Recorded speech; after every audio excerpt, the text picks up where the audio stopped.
Assalamualaikum warahmatullahi wabarakatuh. Sebelumnya minal aizin wal faizin untuk teman-teman semua yang merayakan. Yang terhormat Ibu Happy Atma selaku dosen mata kuliah menyimak dan berbicara, dan juga teman-teman yang saya banggakan. Perkenalkan, nama saya Cahya Mana Sukma dengan NPM 2021-2150-0415 dari kelas R2G. Pada kesempatan kali ini, saya akan menceritakan ulang 2 tausiah yang sudah saya simak untuk memenuhi tugas menyimak dan berbicara. Tanpa berlama-lama lagi, saya akan memulainya.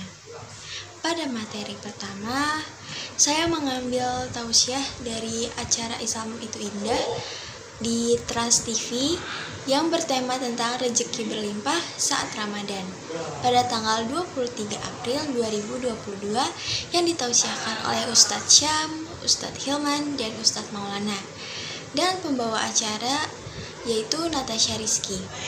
Saya menontonnya di kanal YouTube Islam Itu Indah Official. Rezeki merupakan segala sesuatu yang diberikan oleh Allah, dan rezeki menjadi salah satu jaminan yang diberikan oleh Allah kepada setiap umatnya, yang apalagi mengerjakan amal soleh. Tapi ada juga nih beberapa yang memiliki masalah tentang rezeki. Tapi tenang aja, pada bulan Ramadan ini pasti dapat dilipat gandakan sama Allah, apalagi rezeki. Terlebih dahulu, adapun murotal dari Ustadz Syam yang akan saya bacakan yaitu Quran Surat Ibrahim ayat 6-7. A'udzubillahi minasyaitonirrajim. Bismillahirrahmanirrahim. Wa iz qala Musa liqaumihi zuqru ni'matallahi 'alaikum iz anjakum min ali fir'aun yasumunakum su'al azab wa yuzabbihuna abna'akum wa yastahyuna nisa'akum wa fi zalikum bala'um mir rabbikum azim. Wa ista'azzanna rabbukum la in syakartum lazidannakum wa la in kafartum inna azabil lasyadid. Sadaqallahul azim. Allah Subhanahu wa Ta'ala menceritakan terselamatkannya Bani Israel dari kejaran Fir'aun dan pasukannya serta bala tentaranya. Mereka bersama dengan Nabi Musa alaihissalam menyeberangi lautan atas izin Allah Subhanahu wa Ta'ala. Mereka meninggalkan rumah, mereka meninggalkan anak-anak mereka, mereka terpisah dengan orang-orang yang dicintai serta harta yang mereka cintai. Tentu saja mereka merasa sedih. Lalu Nabi Musa alaihissalam berdakwah di depan mereka dengan mengatakan, maka diperintahkan dari Tuhan kalian untuk bersyukur. Kalau kalian bersyukur, aku pasti tambahkan. Itu kata Allah. Kalau kalian kufur, sungguh azabku amatlah pedih. Adapun hubungannya ayat tersebut dengan rezeki serta Ramadan kali ini, ternyata Ramadan sedikit banyak mengerjakan kita untuk bersyukur atas nikmat yang telah Allah berikan kepada kita. Mungkin kita ketika ingin berbuka puasa, kita lapar mata, ingin beli ini, ingin beli itu. Tetapi setelah meneguk segelas air, memakan satu buah kurma, kita sudah merasa nih, kita kenyang. Itu artinya kita tidak butuh banyak, dan itu hanya hawa nafsu kita yang terlalu berlebihan menginginkan dunia. Berikutnya kita masuk ke segmen tanya jawab.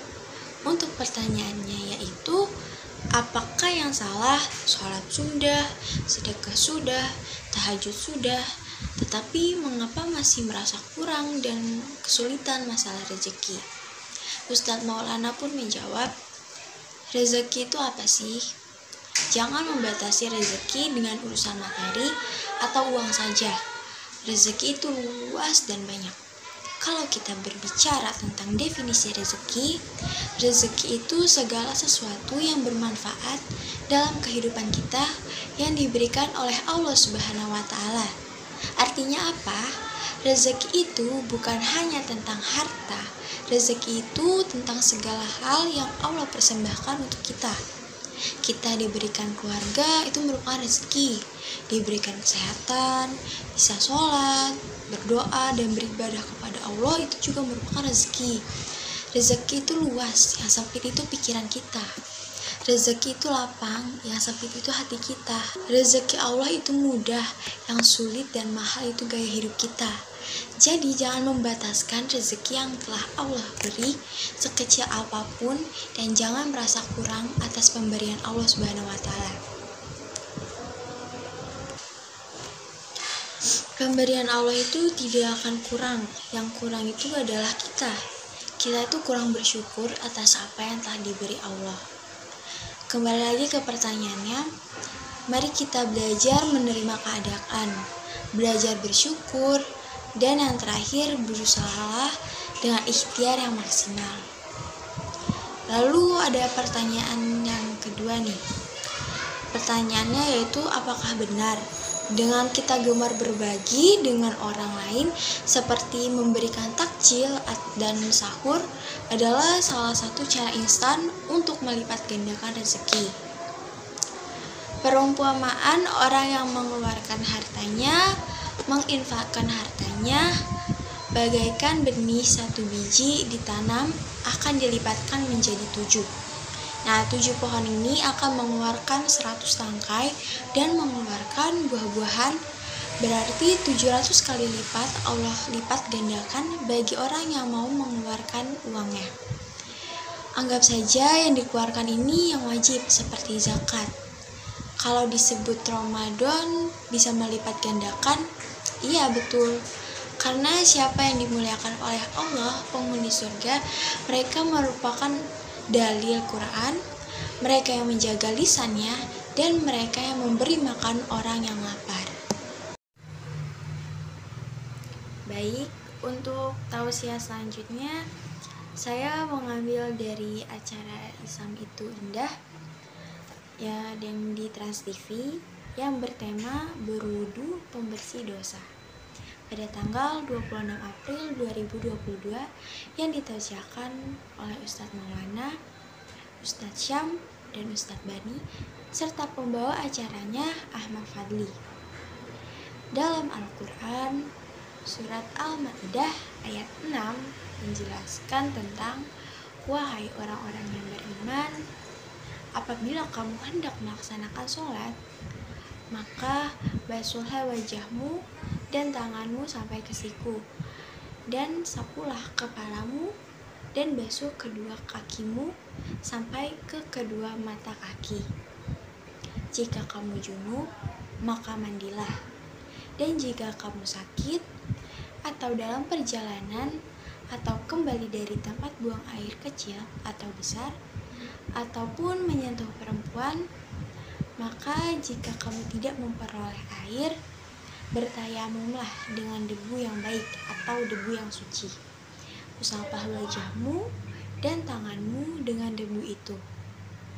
Allah tidak ingin menyulitkan kamu, tetapi Ia hendak membersihkan kamu dan menyempurnakan nikmat-Nya bagimu agar kamu bersyukur. Di dalam ceramah tersebut, adapun yang bertanya tentang bagaimana hukumnya setelah mandi junub namun tidak berwudu dan langsung sholat, apakah sholatnya tidak sah atau bagaimana? Dalam sebuah hadis yang disebutkan oleh Imam Ahmad dan juga Imam At-Tabrani, bahwasannya Baginda Sallallahu Alaihi Wasallam bersabda, mata itu pengendali dubur. Kalau kedua mata ini maram atau tertutup, terlepaslah tali kekang itu. Tetapi kalau kedua mata ini kebuka, insya Allah dubur itu aman. Lalu pertanyaan yang kedua, apa hukumnya jika berwudu di tempat yang ada toiletnya?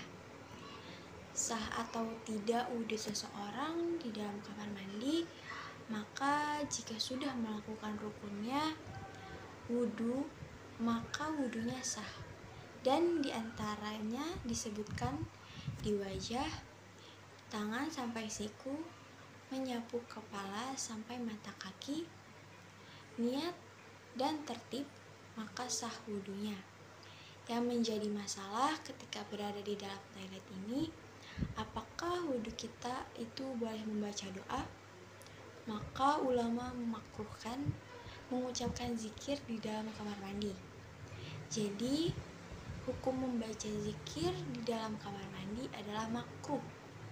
Jangankan zikir, di dalam kamar mandi pun tidak boleh kita menjawab salam.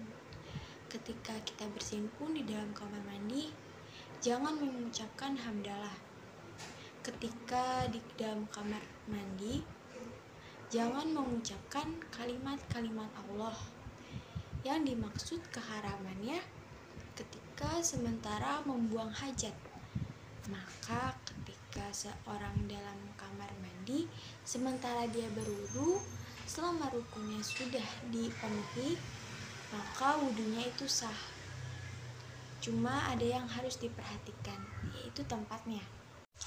Karena jangan sampai ada bekas najis di lantainya, maka itu harus dibersihkan terlebih dahulu. Dan doanya itu sebelum kita masuk ke kamar mandi. Kalau membaca niat di dalam hati, insya Allah masih aman.